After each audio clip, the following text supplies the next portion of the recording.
देखिए, कुछ लोग मानते हैं कि संस्कृत और यूरोपियन भाषाओं में समानता दिखलाने की शुरुआत ही आर्य आक्रमण षड्यंत्र के तहत की गई, लेकिन संभवतः ऐसा था नहीं। हम जानते हैं कि आर्य आक्रमण सिद्धांत की नींव भाषाई आधार पर पड़ी थी। भारतीय और यूरोपियन भाषाओं में कई समानताओं का अध्ययन करते हुए 18वीं सदी में यूरोपीय भाषाविद इस निष्कर्ष पर पहुंचे कि इन सभी भाषाओं का उद्गम किसी एक मूल भाषा से हुआ है और माना गया कि वह मूल भाषा किसी एक निश्चित इलाके में बोली जाती रही होगी।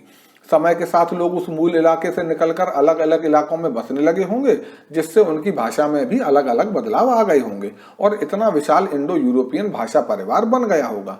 इन अनुमानों के लगाए जाने तक भी शायद कोई दुर्भावना किसी के मन में नहीं थी। यह बस अपने अतीत की खोज का एक प्रयास भर था। उस समय के कई यूरोपियन अपने अतीत को भारत से जोड़ने के लिए बहुत आतुर थे। इस आतुरता का प्रमुख कारण था यहूदियों से उनका अलगाव। ईसाइयों के पवित्र ग्रंथ बाइबल के दो मुख्य भाग हैं, ओल्ड टेस्टामेंट और न्यू टेस्टामेंट। इनमें ओल्ड टेस्टामेंट यहूदी विरासत से जुड़ा हुआ है। कई यूरोपियन अपने अतीत को यहूदियों से नहीं जोड़ना चाहते थे, इसलिए जब यूरोपियन और भारतीय भाषाओं में समानता पाई गई, तब कई यूरोपियन विद्वान यह साबित करना चाहते थे कि उनकी जड़ें भारत से जुड़ी हुई हैं, ना कि यहूदी विरासत से। इंडो यूरोपियन भाषाओं का अध्ययन करते हुए जब यह पाया गया कि इनमें वैदिक संस्कृत सबसे प्राचीन है, तो यह माना जाने लगा कि यह वह मूल भाषा रही होगी और भारत ही वह मूल इलाका रहा होगा। तब अनेकों यूरोपियन विद्वानों ने इस बात के समर्थन में कई किताबें लिखी। उस समय के यूरोप में नस्लवाद एक आम मनोरोग हुआ करता था।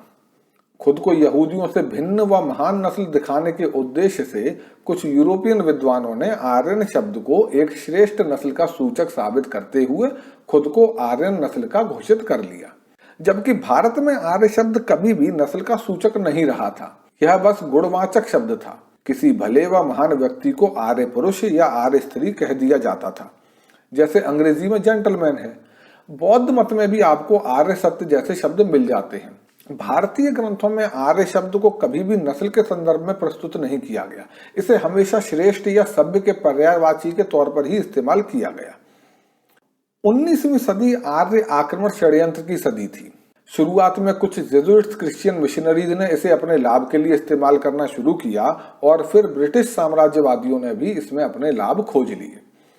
1816 में एक अंग्रेज अधिकारी फ्रांसिस व्हाइट एलिस ने दक्षिण भारतीय भाषाओं की संस्कृत से भिन्नता दर्शाते हुए इन्हें एक अलग भाषा परिवार की भाषाएं सिद्ध किया, जिसे नाम दिया गया द्रविड़ भाषा परिवार।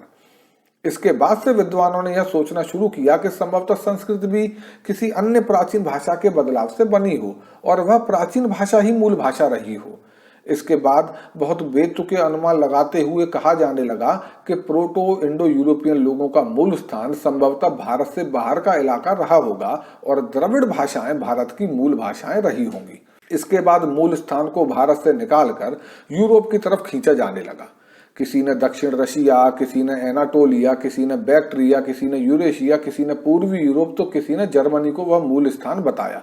इलाका जो भी हो, भारत से बाहर का था, यानी भारत में संस्कृत जैसी इंडो यूरोपियन भाषा बोलने वाले लोग किसी बाहरी इलाके से आए होंगे। अब कैसे आए होंगे, तो अनुमान लगा लिया गया कि शायद आक्रमण करके आए होंगे। इस प्रकार बिना किसी प्रमाण के, बस अनुमानों के बूते आर्य आक्रमण सिद्धांत अपने वजूद में आया और 19वीं सदी का उत्तरार्ध आते आते इसे मजबूती से स्थापित कर दिया गया। इसे बनाने और स्थापित करने में मिशनरियों और ब्रिटिश साम्राज्यवादियों ने पूरी मेहनत की, क्योंकि यह सिद्धांत दोनों के हितों को बखूबी पूरा करता था। यह आर्य आक्रमण षड्यंत्र उस दौर की उपज है जब ईसाइयत और यूरोप को भारतीय सभ्यता व संस्कृति से कई गुना श्रेष्ठ सिद्ध करने के लिए भारतीय ग्रंथों का षड्यंत्रकारी रूप से अनुवाद किया जा रहा था, जब भारत के इतिहास और धार्मिक मान्यताओं को हीन दिखाने के लिए अनेकों एजेंडे चलाए जा रहे थे। और यह कोई कपोल कल्पित इल्जाम नहीं है। उस दौर के अंग्रेजों के लिखे विचार खुद उनके षड्यंत्रों की गवाही देते हैं। आप बोर्डन, मैकाले, मैक्स मूलर जैसे बहुचर्चित लोगों के विचारों को पढ़ लीजिए, सब स्पष्ट हो जाता है। जिन बोर्डन की विल पर 1832 में ऑक्सफोर्ड यूनिवर्सिटी में बोर्डन प्रोफेसर ऑफ संस्कृत को शुरू किया गया, वे बोर्डन महोदय खुद अपनी विल में यह स्पष्ट रूप से कहते हैं कि वे अपने देशवासियों को संस्कृत का ज्ञान इसीलिए कराना चाहते हैं ताकि उनके देशवासी और प्रभावी तरीके से भारतीयों का ईसाईयत में धर्मांतरण करा सकें। षड्यंत्र के उस दौर में ही ब्रिटिश राजनेता थॉमस बेबिंगटन मैकॉले को भारत में शिक्षा व्यवस्था संबंधी अहम फैसले लेने के लिए 1834 में general committee of public instruction के अध्यक्ष के तौर पर भारत में भेजा गया। वे ऊपरी तौर पर तो विकासवादी थे, लेकिन उनके लिखे विचारों को पढ़कर कोई भी आसानी से समझ सकता है कि उनके दिमाग में यूरोपियन व ईसाई होने का घमंड इस कदर भरा था कि वे भारत समेत विश्व के अन्य सभी संस्कृतियों व सभ्यताओं को अपने से बहुत ही निचले दर्जे का मानते थे।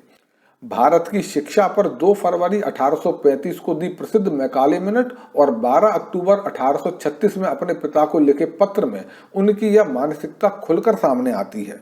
ऐसे व्यक्ति के हाथ में जब भारत की शिक्षा व्यवस्था की बागडोर जाएगी तो वह ऐसे हर तथ्य व साक्ष्य को न केवल नजरअंदाज करेगा बल्कि उसे नष्ट व भ्रष्ट करने का पूरा प्रयास करेगा जो उसकी धारणा से भिन्न तस्वीर दिखाए।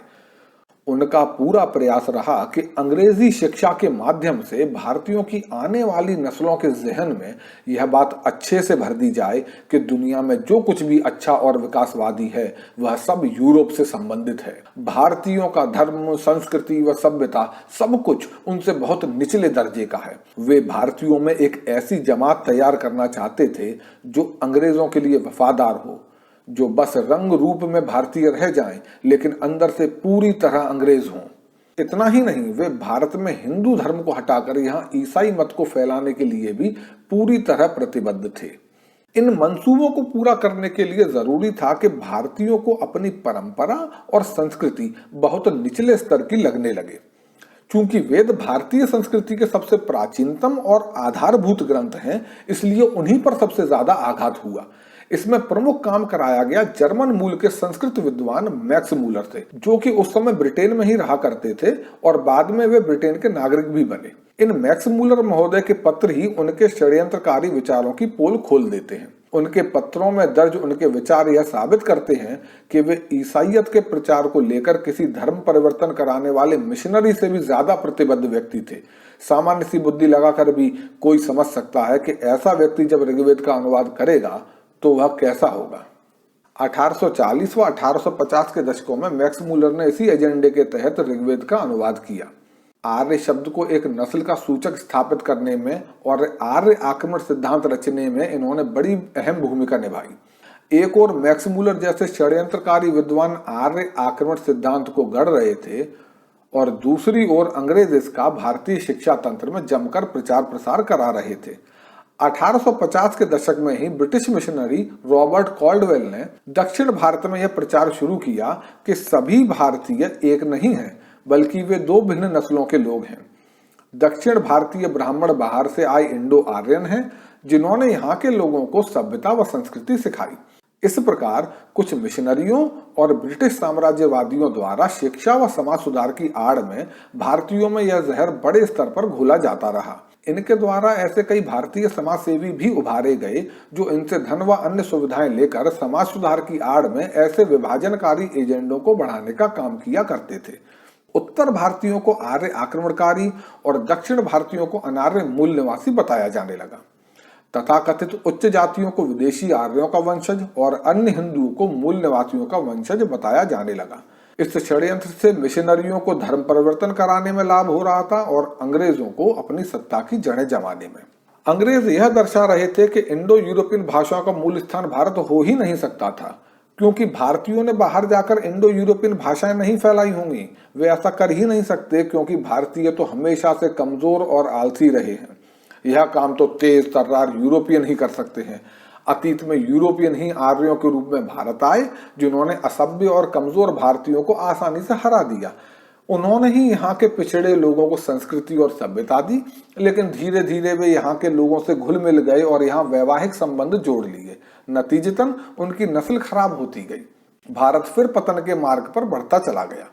लेकिन अब चिंता की कोई बात नहीं है। हम शुद्ध यूरोपियन एक बार फिर से आ गए हैं। हम फिर से यहाँ के लोगों को सभ्य बना देंगे। इस सिद्धांत के द्वारा भारतीयों में यह मानसिकता बनाई जा रही थी कि अंग्रेज हमेशा से श्रेष्ठ रहे हैं, भारतीय हमेशा से कमजोर रहे हैं। अगर भारतीयों को अपना विकास चाहिए तो आज भी उन्हें यूरोप से आए अंग्रेजों की अधीनता खुशी खुशी स्वीकार कर लेनी चाहिए। इस सिद्धांत में अंग्रेजों की फूट डालो और राज करो नीति भी काम कर रही थी।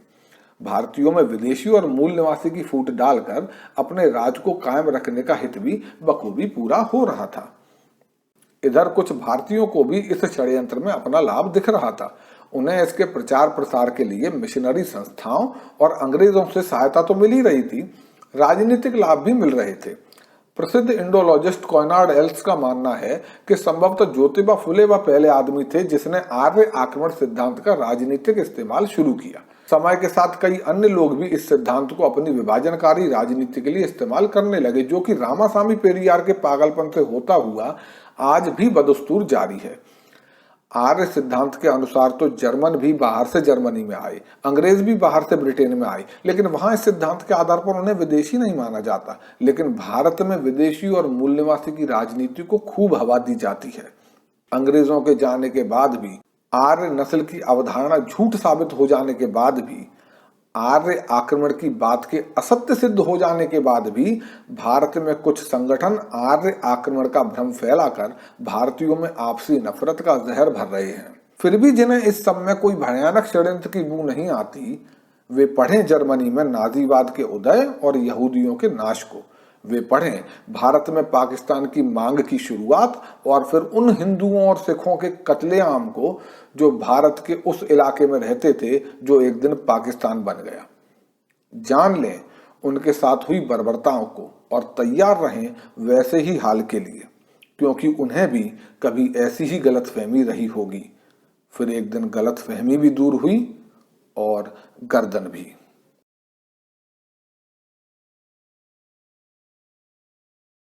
वीडियो पसंद आने पर कृपया लाइक करें, शेयर करें और चैनल को सब्सक्राइब करके बेल आइकन ज़रूर दबा दें ताकि हमारे आने वाली वीडियोस की जानकारी सबसे पहले आप तक पहुंचे। धन्यवाद।